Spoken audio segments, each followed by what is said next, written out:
당신은 사람을 처음 만났을 때 무엇을 가장 먼저 보나요? 얼굴, 표정, 옷차림, 말투, 태도 모두 다 중요하지만 이상하게도 어떤 사람들은 특별한 외모나 명품 없이도 왠지 모르게 기품이 있어 보입니다. 여유로워 보이고 신뢰가 가며 말 한마디에도 무게가 느껴지는 그런 사람들. 그런 사람들을 보면 어떤 생각이 드나요? 부럽다고 느낄 수도 있고 나도 저렇게 보였으면 좋겠다고 바랄 수도 있습니다. 그런데 놀랍게도 이런 기품은 타고나는 것이 아니라 사소한 습관 하나하나가 모여 만들어지는 것입니다. 오늘은 누구에게나 품격 있어 보일 수 있는 5가지 습관에 대해 이야기하려 합니다. 이 습관들은 단순히 외적인 모습이 아니라 당신의 태도와 마음가짐을 변화시켜 주변 사람들에게 긍정적인 영향을 주는 강력한 도구가 될 것입니다. 이야기를 시작하기 전에 한 가지 질문을 던지고 싶습니다. 당신이 지금까지 살아오면서 만난 사람 중 가장 기품 있어 보였던 사람은 누구인가요? 그 사람의 어떤 점이 그렇게 보이게 만들었을까요? 조용한 카페에서 책을 읽고 있는 한 남자를 떠올려 보세요. 그는 서두르지 않고 차분한 손짓으로 커피잔을 들어 올립니다. 허둥지둥하는 모습은 보이지 않고 눈빛은 깊은 생각에 잠긴 듯 보입니다. 그는 조용하지만 존재만으로도 주변 공기가 달라지는 듯합니다. 그 남자의 모습이 떠오르셨나요? 이제 그가 가진 5가지 습관에 대해 하나씩 이야기해 보겠습니다. 첫 번째 습관은 여유입니다. 여유 있는 사람은 급하지 않습니다. 바쁜 일정 속에서도 조급함을 보이지 않고 천천히 그러나 정확하게 움직입니다. 지하철에서 내릴 때도 서두르지 않고 조용히 방향을 잡아 걸어갑니다. 식당에서 주문할 때도 종업원을 재촉하지 않고 메뉴를 고르는 순간을 즐깁니다.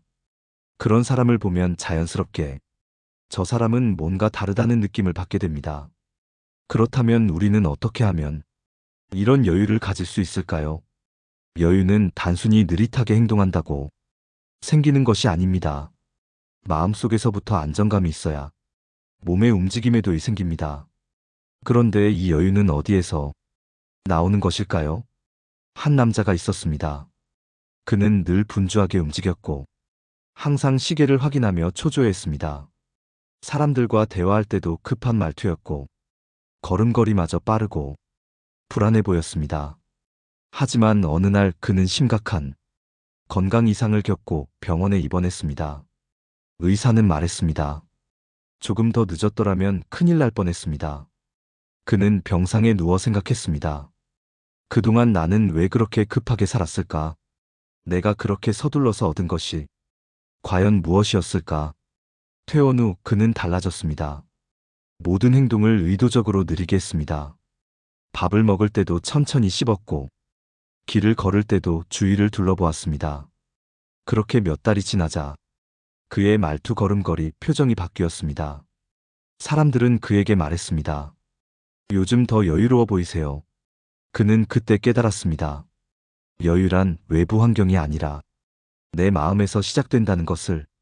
여유 있는 사람은 자신을 다스릴 줄 아는 사람입니다. 자신을 다스릴 줄 아는 사람만이 남에게도 여유를 느끼게 합니다. 이제 당신에게 묻겠습니다. 당신은 지금 충분히 여유로운가요? 당신의 걸음걸이와 말투에서 그 여유가 느껴지고 있나요? 두 번째 습관은 말의 무게입니다. 우리는 하루에도 수없이 많은 말을 합니다. 그러나 정작 우리의 말이 얼마나 힘을 가지는지 생각해 본 적 있나요? 어떤 사람의 말은 가볍고 쉽게 흘러갑니다. 그러나 어떤 사람의 말은 짧아도 깊이 남습니다. 기품 있어 보이는 사람들의 공통점은 말이 많지 않지만 그 한마디 한마디가 의미 있고 깊다는 것입니다. 사람들은 그런 말을 듣고 자연스럽게 신뢰를 느낍니다. 한 회사의 대표가 있었습니다. 그는 직원들 앞에서 말이 많지 않았습니다. 회의에서도 길게 설명하지 않았고 중요한 순간에만 짧고 정확한 말을 했습니다. 그런데 이상하게도 직원들은 그의 말을 무겁게 받아들였습니다. 그가 말하면 모두가 집중했고 그의 한마디는 직원들의 행동을 변화시켰습니다. 어떤 비결이 있었을까요? 그의 비결은 말을 하기 전에 충분히 생각하는 습관이었습니다. 불필요한 말은 줄이고 정말 필요한 순간에만 입을 열었습니다. 그는 이런 말을 자주 했습니다. 말이 많아질수록 힘이 약해진다. 그리고 말을 할 때는 속도를 늦췄습니다. 천천히 그러나 단단하게. 말을 하면 상대가 귀 기울일 수밖에 없습니다.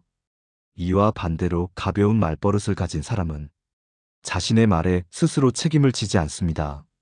가벼운 약속을 하고 쉽게 말을 바꾸며 상대의 말을 깊이 듣지 않고 그저 자신의 말을 쏟아냅니다. 이런 사람을 보면 신뢰가 가지 않습니다. 그러므로 말의 무게를 기르는 것은 신뢰를 쌓는 첫걸음입니다. 당신이 지금부터라도 실천할 수 있는 가장 쉬운 방법이 있습니다. 오늘 하루 동안 불필요한 말을 줄여보세요. 대신 한마디를 하더라도 천천히 그리고 깊이 생각하고 말해보세요.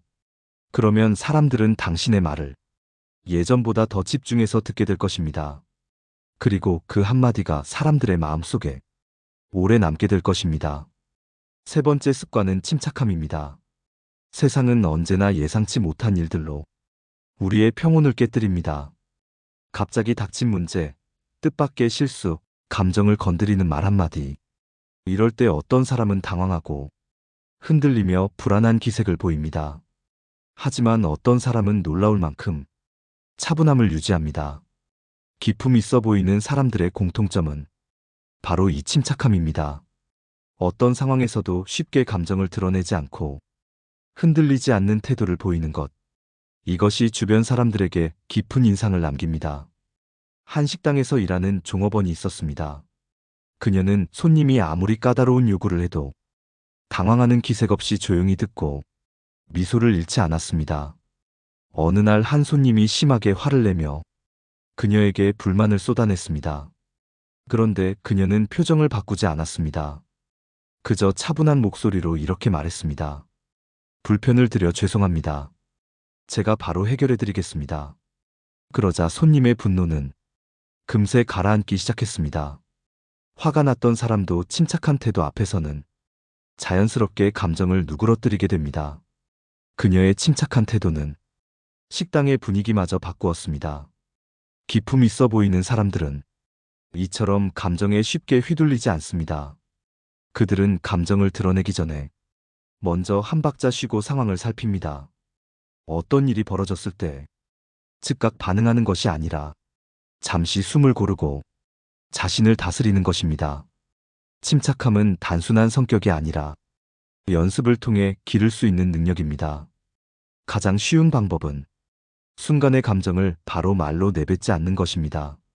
화를 내고 싶을 때 잠시 눈을 감고 천천히 숨을 쉬어보세요. 그리고 생각하세요. 내가 이 말을 하면 후회하지 않을까? 이렇게 단 몇 초만 멈추어도 당신의 태도는 크게 달라집니다.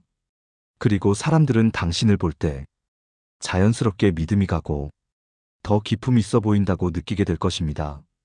네 번째 습관은 자세입니다. 우리는 평소에 자신의 자세에 대해 얼마나 신경 쓰고 있나요? 걸을 때나 앉아 있을 때 자신도 모르게 등을 굽히거나 어깨를 움츠리고 있지는 않나요? 사람은 몸이 말해주는 것 이상으로 그 사람의 분위기를 판단합니다. 아무리 좋은 옷을 입어도 자세가 구부정하면 기품이 느껴지지 않습니다. 하지만 반대로 평범한 옷을 입고 있어도 허리를 곧게 펴고 어깨를 당당하게 펴면 그 사람에게서 자연스럽게 자신감과 기품이 느껴집니다. 한 연주회에서 피아니스트가 무대에 올랐습니다. 그는 피아노 앞에 앉는 순간 청중의 시선이 집중되었습니다. 그의 손끝은 아직 건반을 누르지 않았지만 등을 곧게 펴고 앉아 있는 모습만으로 그 자리에 있는 모든 사람들이 그의 연주를 기대하게 되었습니다. 이처럼 사람들은 당신이 말하기 전부터 당신의 태도에서 이미 많은 것을 느낍니다. 과거 한 연구에서 자세와 자신감이 상관관계를 실험한 적이 있습니다. 한 그룹은 구부정한 자세로 앉게 했고 다른 그룹은 허리를 펴고 앉도록 했습니다. 그리고 간단한 발표를 시켰는데 놀랍게도 바른 자세를 한 그룹이 더 당당하고 설득력 있는 태도를 보였다는 결과가 나왔습니다. 이처럼 자세 하나만 바꿔도 당신의 분위기는 완전히 달라집니다. 그러니 지금 당장 해보세요. 허리를 곧게 펴고 어깨를 편 다음 고개를 살짝 들어 올리세요. 그것만으로도 당신의 인상은 훨씬 더 신뢰감 있고 기품 있게 변할 것입니다. 그리고 그 변화는 당신을 대하는 사람들의 태도에도 영향을 미치게 될 것입니다. 다섯 번째 습관은 배려입니다. 배려는 말로 쉽게 할 수 있지만 실제로 행동으로 보이는 사람은 많지 않습니다. 배려 깊은 사람은 단순히 친절한 것이 아닙니다. 상대의 입장에서 한 걸음 더 생각하고 보이지 않는 부분까지 신경 쓰는 사람입니다. 이런 사람은 자연스럽게 기품 있어 보이고 사람들에게 존경받습니다. 한 작은 마을에 한 노신사가 있었습니다. 그는 늘 같은 시간에 산책을 나가고 조용히 동네를 둘러보는 것이 일상이었습니다. 어느 날 비가 오던 날이었습니다. 그는 평소처럼 산책을 하다가 길가에 놓인 젖은 신문을 발견했습니다. 그냥 지나칠 수도 있었지만 그는 신문을 주워 가까운 가게 문 앞, 비가 닿지 않는 곳에 올려놓았습니다. 이 모습을 본 가게 주인이 물었습니다. 왜 굳이 신문을 치워놓으세요? 그는 웃으며 말했습니다. 비에 젖은 신문을 보면 기분이 좋지 않잖아요. 누군가 이 신문을 읽을 수도 있으니. 그는 작은 행동 하나로 마을 사람들에게 배려의 본보기가 되었습니다. 배려는 거창한 것이 아닙니다. 작은 행동에서 시작됩니다. 엘리베이터에서 먼저 내리는 것, 누군가의 이야기를 끝까지 들어주는 것, 식당에서 직원에게 고맙다고 말하는 것. 이런 사소한 행동들이 모여 그 사람의 품격을 만들어냅니다. 진정한 배려는 상대를 위해 하는 것이지만 결국 그 배려가 나를 빛나게 만듭니다. 배려할 줄 아는 사람에게는 자연스럽게 좋은 사람들이 모이고 그 사람이 있는 공간은 따뜻한 분위기가 됩니다. 당신은 지금까지 얼마나 배려하며 살아왔나요? 다른 사람의 입장에서 한 번 더 생각해 본 적이 있나요? 지금부터라도 작은 배려를 실천해 보세요. 그것이 쌓이면 어느 순간 당신은 누구보다 기품 있는 사람이 되어 있을 것입니다. 지금까지 우리는 기품 있는 사람이 되기 위한 5가지 습관을 이야기했습니다. 첫 번째는 여유였습니다. 성급하게 움직이기보다 한 박자 쉬고 행동하는 것이 당신을 더욱 신뢰감 있고 품위 있는 사람으로 보이게 만듭니다. 두 번째는 말의 무게였습니다. 쓸데없는 말을 줄이고 한마디를 하더라도 깊이 생각하고 전하는 것이 당신의 존재감을 더욱 강하게 만듭니다. 세 번째는 침착함이었습니다. 어떤 상황에서도 감정에 휘둘리지 않고 차분하게 반응하는 것이 당신을 더욱 단단하고 품격 있어 보이게 합니다. 네 번째는 자세였습니다. 허리를 곧게 펴고 어깨를 당당하게 펴는 것만으로도 당신의 분위기는 완전히 달라집니다. 다섯 번째는 배려였습니다. 남을 먼저 생각하는 작은 행동이 결국 당신을 더욱 빛나게 만듭니다. 이 5가지 습관을 오늘부터 하나씩 실천해 보세요. 그 어떤 비싼 옷이나 화려한 장식보다도 이런 습관들이 당신을 더욱 귀티나고 품위 있는 사람으로 만들어줄 것입니다. 이제 당신에게 묻고 싶습니다. 이 5가지 중에서 당신이 가장 실천하고 싶은 습관은 무엇인가요? 오늘 이 방송을 듣고 당신의 삶에 작은 변화가 생긴다면 그것만으로도 의미 있는 일이 될 것입니다. 당신의 생각을 댓글로 남겨주세요. 그리고 이 방송이 마음에 들었다면 좋아요와 구독으로 함께 해주세요. 우리는 매일 조금씩 더 나은 사람이 될 수 있습니다. 오늘도 함께 해주셔서 감사합니다. 다음 시간에도 의미 있는 이야기로 찾아뵙겠습니다. 지금까지 지혜이쌤이었습니다. 감사합니다.